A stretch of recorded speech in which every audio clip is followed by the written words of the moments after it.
Compared to the startup segment for not-for-profit, the not-for-profit smaller businesses are going to have very different needs from the CRM perspective. So, which are the top 10 not-for-profit CRM systems for small businesses in 2024? That's what we are going to discuss in this video.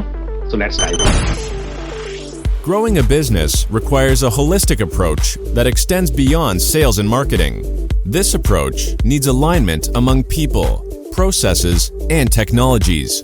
So if you're a business owner, operations, or finance leader looking to learn growth strategies from your peers and competitors, you're tuned into the right podcast. Welcome to the WBS Podcast, where scalable growth using business systems is our number one priority.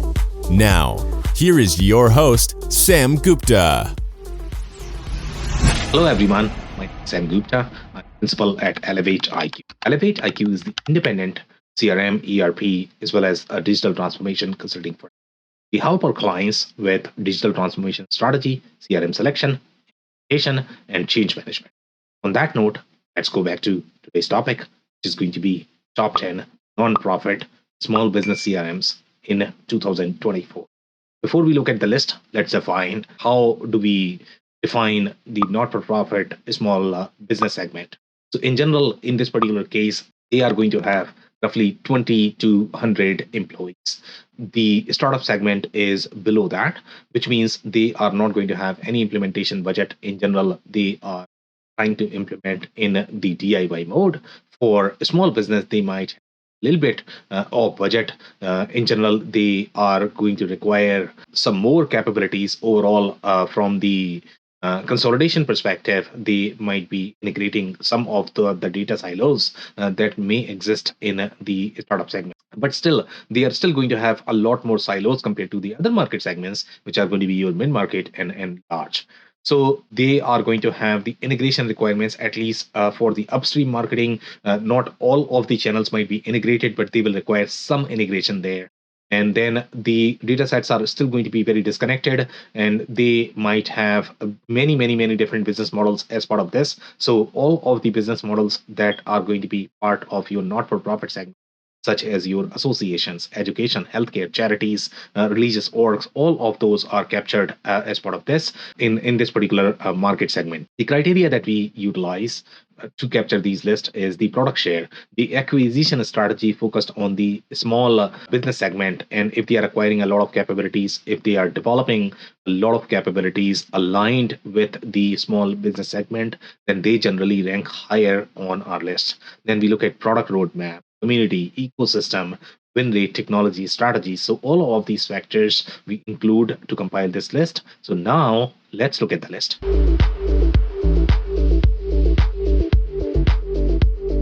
Number 10 on our list is Keela. And Keela is a very prescriptive system, and generally the prescriptive systems are going to have the specific attributes that you are going to notice across all of these prescriptive systems. And the example of any of the prescriptive systems, and some of those are going to be on this list as well. They are going to be your donor perfect, classy, bloomerang, virtuous. All of these systems fall under prescriptive category. They are going to have very tailored workflows for the not-for-profit, but their data model is going to be limited to the specific capabilities of a very particular business model. And if you are going to have a little diversity in your business model, that's when you are going to probably require slightly more generalized CRM. These CRMs might not be the best. In general, with the prescriptive category, you are going to find the customer service is going to be really good. They are going to be easy to implement, easy to use. In general, they are probably going to be really cost effective. But at the same time, due to their design, you are going to run into some of the limitations, such as your data integrity issues. Just because the model is flattened, it is simpler to implement, simpler to use. And that's why you have to enforce the data integrity manually. So these are the limitations that you are going to see with the majority of the prescriptive categories. So the strengths that we have from Keela's perspective is, number one, the customer service is really good. And again, this is very consistent with any of the prescriptive systems that you are going to find. In general, systems such as Kila, they are geared more towards startup. They are not as great for the smaller not-for-profit, because when you are going to be slightly bigger in size, then you are going to require a lot of those capabilities, the operational capabilities.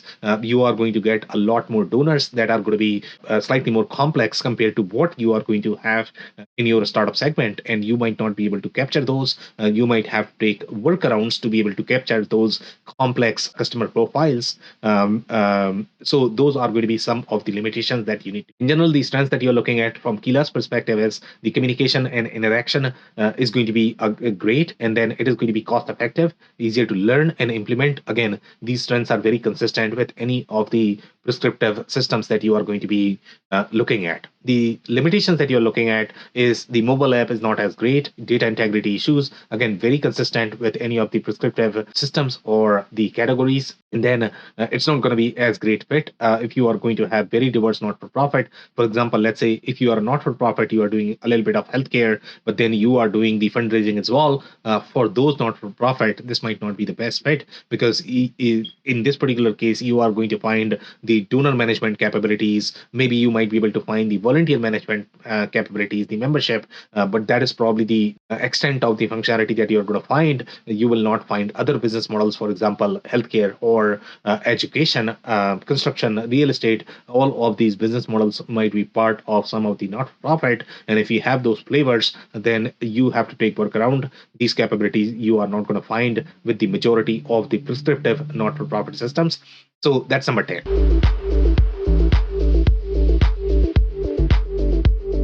Now, number 9 on our list is Donor Perfect. And Donor Perfect, it is great for a smaller not-for-profit seeking a donor management platform. So the strengths are again going to be very consistent with what we saw with Kila. That is going to be your cost, ease of use, and implementation. And they are going to have much richer donor capabilities compared to several other systems on this list.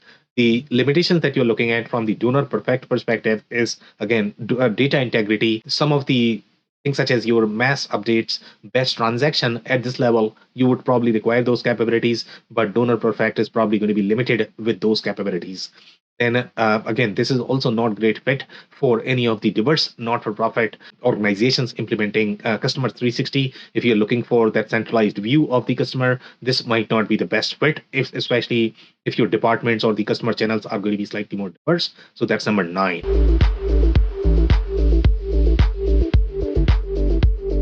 Now, number 8 on our list is Classy. And Classy is great for smaller not-for-profits seeking interaction management platform. And the strengths that you're looking at from Classy perspective is it is integrated with Salesforce, so slightly bigger system compared to the other systems that we have on this list. So this is probably going to be slightly better fit for your small business segment, because at this point of time you are going to have the implementation budget, but at the same time you are probably going to have the complexity, much more complexity than your startup segment. The support, is very consistent with the any other prescriptive systems, and then you are going to have the donor management and tracking. These capabilities are going to be far richer with Classy.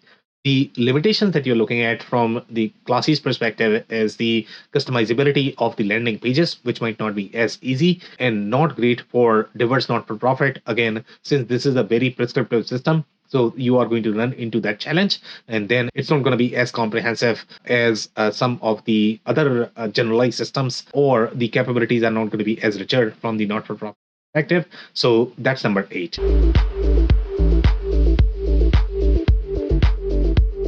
And number 7 is GlueUp. And this is great fit for smaller not-for-profits seeking omni-channel communication capabilities. The strengths that we are looking at from GlueUp perspective is, again, the customer support, omni-channel management for associations. So they are going to have far richer capabilities for associations. And then the interface is modern compared to the other systems. They are slightly more legacy. They are not going to have as deep cloud-native capabilities, especially if you care for enterprise search, mobility, etc. The newer systems are going to be slightly superior. So that's where your GlueUp is going to be slightly better, even though they might not have as rich capabilities, but they are going to have richer user experience as well as the better technology. The limitations that you're looking at from glue up perspective is data integrity issues like duplication in context. Again, that is very consistent with any of the prescriptive systems and not great for diverse not for profits implementing customer 360. So if you are trying to consolidate all of those channels, you might run into limitations there. And then some users have reported some of the technical issues as well. So that's number 7. Number 6 on our list is Zoho CRM. And Zoho is not going to be part of that prescriptive category. It's going to be slightly more generalized vanilla system. So this is going to be better for the diverse business model. If you have many different business models as part of your not-for-profit and you are trying to accommodate all of those, in those cases, Zoho CRM is going to be a better fit. But then you are looking at much higher implementation fee. And the reason for that is because you need to enable all of those business objects that are going to be pre-built, pre-tested with the prescriptive category.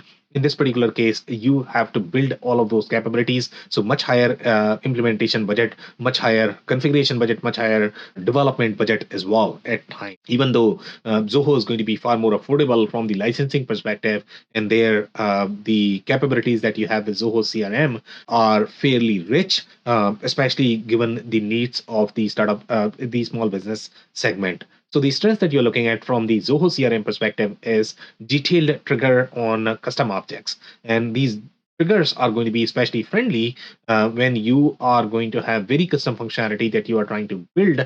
And especially with not-for-profit, you are probably going to require this. Otherwise, you are going to run into issues. And some of the even bigger systems, such as, for example, let's say we go for HubSpot, they are not going to have as detailed triggers on the custom object. So that's where Zoho is really good, from the customizability perspective. So that's going to be a strength for them. And then you have a lot more other enterprise apps that are going to be part of the same bundle that they are able to offer. So you are going to have the project management, you are going to have the core CRM, you are going to have marketing automation, you are also going to have the accounting, etc. If you are trying to combine all of that. But keep in mind that each of the app that they have in their portfolio has its own database, and because of that, they are not going to be as tightly embedded in terms of their capabilities as it would be for a system that is going to have the centralized data model, the centralized database. So you might be able to build some of the flows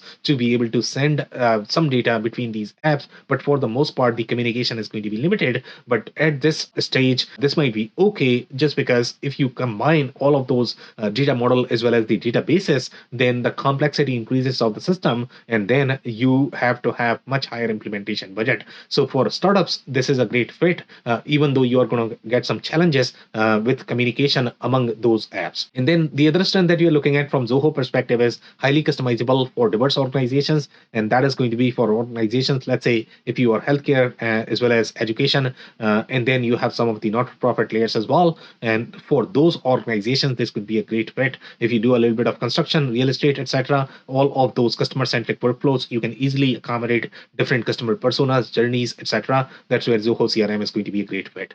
So the limitations that we are looking at from Zoho CRM perspective is data model is completely separate for each app. That is the point we have already discussed. And then CMS not as robust as your HubSpot. So with HubSpot, you are going to find CMS through which you can build the website, and then you can have for richer traceability overall from the omni-channel traceability perspective. Zoho CRM's capabilities are not going to be as rich there. And then expensive consulting to enable not-for-profit objects and workflows. So that is the limitation that you're looking at, and that's number 6.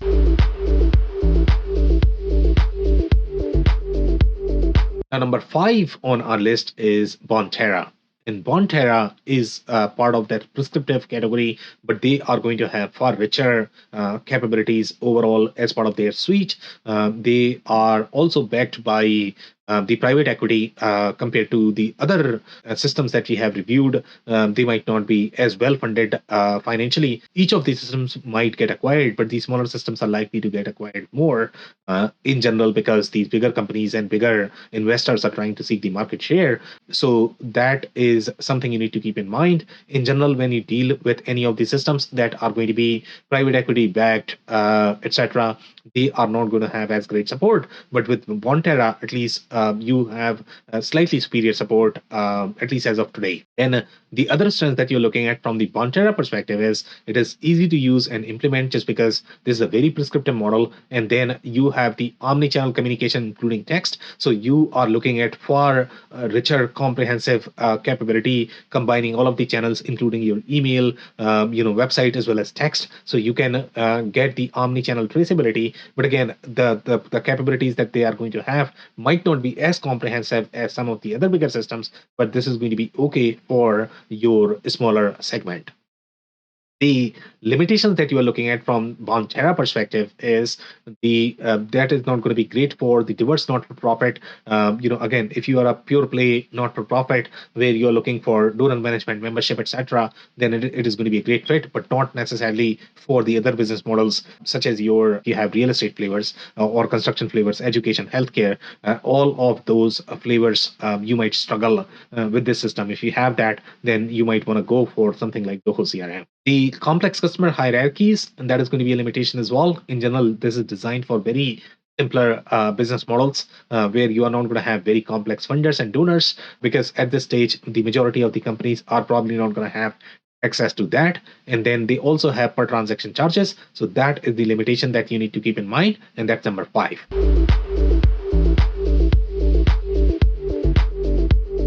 Number 4 on our list is Virtuous, and Virtuous is slightly bigger system compared to the other ones. So because of that, you are probably going to get the price tag as well, just because they are charging for that. But the strengths that you are looking at from the Virtuous perspective is you are going to find the best of breed capabilities for not-for-profit. They also have slightly more mature capabilities, for example, automation journeys. But these automation journeys might not be comparable with, for example, systems such as HubSpot. But then you are also looking at much higher implementation budget. So that's why systems such as HubSpot might not be as great fit for not-for-profit in this particular segment. Once they outgrow this, then probably in the next segment, they might be slightly better fit. So you are going to find the automation journey, but these automation journeys might not have as many triggers built as part of your core objects. They might not have as many triggers as part of your custom object. So that's where you are going to get a lot of limitations from the automation journeys perspective, but at least they have that.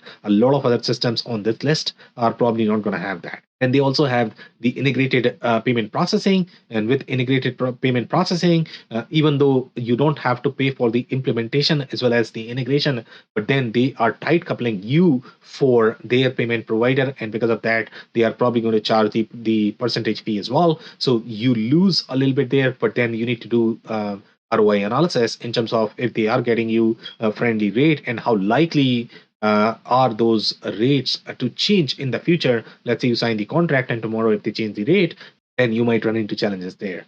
So the other limitation that we are looking at from the Virtuous perspective is not great for diverse non-profits implementing customer 360. So if you are going to be very diverse, again, this is a very prescriptive system. So if you have pure play business model, then this is going to be a great fit. Otherwise, it might not be the best fit.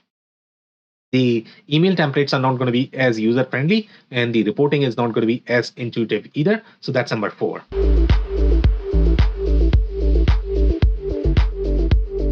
Number 3 on our list is Neon CRM, and Neon CRM is ideal for a smaller not-for-profit, limited on implementation budget. So Neon CRM is part of that prescriptive category as well. So the other strengths that you're looking at from the Neon CRM perspective is it has built-in fundraising as well as the event registration. So overall, from the not-for-profit capabilities perspective, you are going to get far richer not-for-profit capabilities. But again, this is a very prescriptive system and not designed for the diverse use cases. You are also going to have the membership management, volunteer, scheduling. All of those capabilities are going to be bundled as part of the suite. The limitations that you're looking at is the reporting capabilities, the customizability, as well as it's not as diverse. So that's number 3.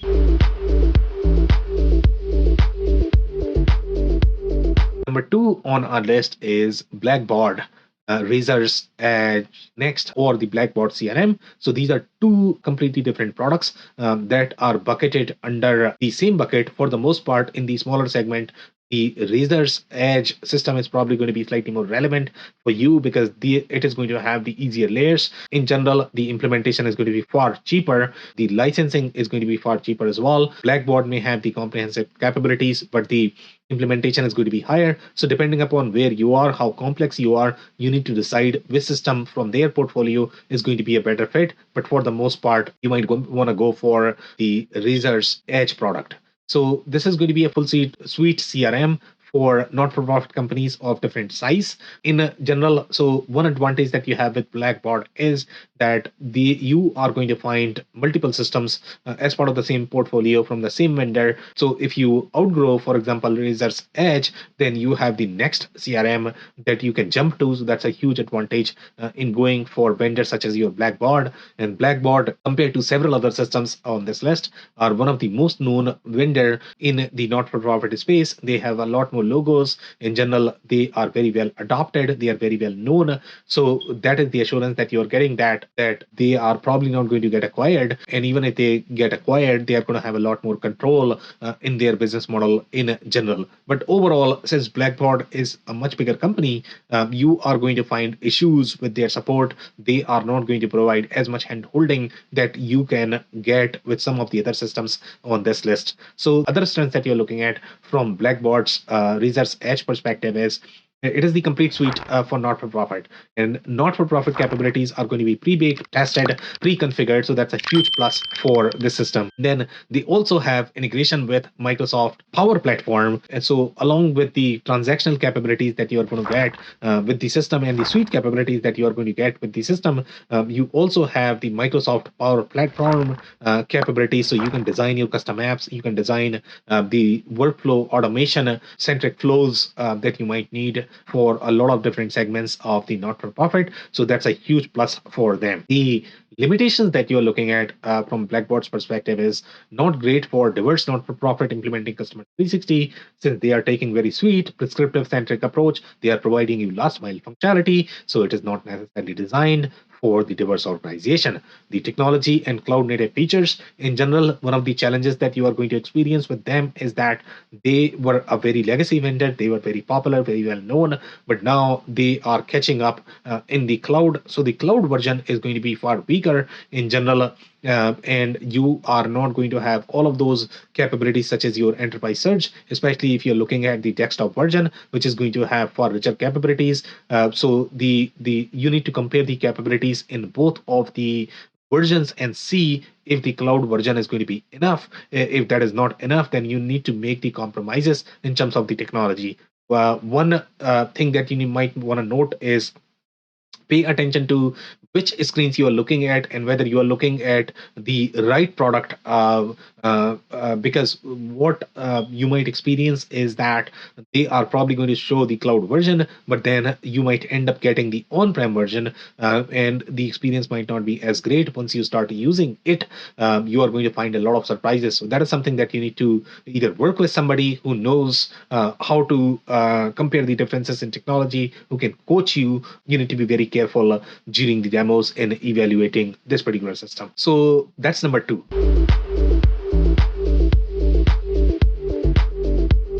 Number 1 on our list is Kindful or Bloomerang. And again, this is a very prescriptive system designed for smaller not-for-profit. They have a lot more logos, adoption in general, and that's why they rank slightly higher on this list. Again, this is a very prescriptive system, so it's going to be easy to use, easy to implement. You can implement in very small budget, and that's why they are better fit for the smaller segment. And then the not-for-profit capabilities are going to be pre-baked that you are not going to find with the other generalized systems such as your Zoho, HubSpot, Salesforce, etc. The limitations that you are looking at from Kindful or Bloomerang, and again, Kindful, Bloomerang, these two are two different products. Bloomerang acquired Kindful, and now they have rolled it as part of their portfolio. So when you're looking at them, you need to look at, okay, which product you are looking at. And if you're buying both of them, just one of them, so you need to pay attention to your licensing as well. The limitations that you're going to run into with this product is the data integrity, not necessarily designed for the diverse organization. It's a very prescriptive suite or pure play not for profit. So if you are going to have flavors of the other industries as part of your business model, then this might not be the best fit. You need to go for slightly more generalized systems such as your Zoho, HubSpot, Salesforce, etc. And then they also have launched the Bloomerang payments. So again, this is a very Shopify centric business model where they are charging per transaction. Sometimes that could be very expensive. You might not have as much leverage in terms of negotiating your rates. So make sure you pay attention to how much you are paying for that. And then they are also going to have percentage fee per donation. So they are going to have a lot more layers. And sometimes it becomes very difficult to estimate the overall cost of ownership with these systems. But having said that, Bloomerang is still a very strong system for a smaller not-for-profit. So that's number one. If you enjoyed this video, we are going to include a link of an article that is going to have much deeper insights. So you might want to check that. This podcast is available in the audio form on major podcasting platforms. So you might want to check there and subscribe. We publish these videos on a weekly basis. So if you have not subscribed to our YouTube channel, you might want to do that. We publish our digital transformation report. We are going to link that as well. So check that out. On that note, thank you so much for tuning in. I'll see you in the next one. Thank you for listening to another episode of the WBS Podcast. Be sure to subscribe on your favorite podcasting platform so you never miss an episode. For more information on growth strategies for SMBs using ERP and digital transformation, check out our community at WBS.rocks. We'll see you next time.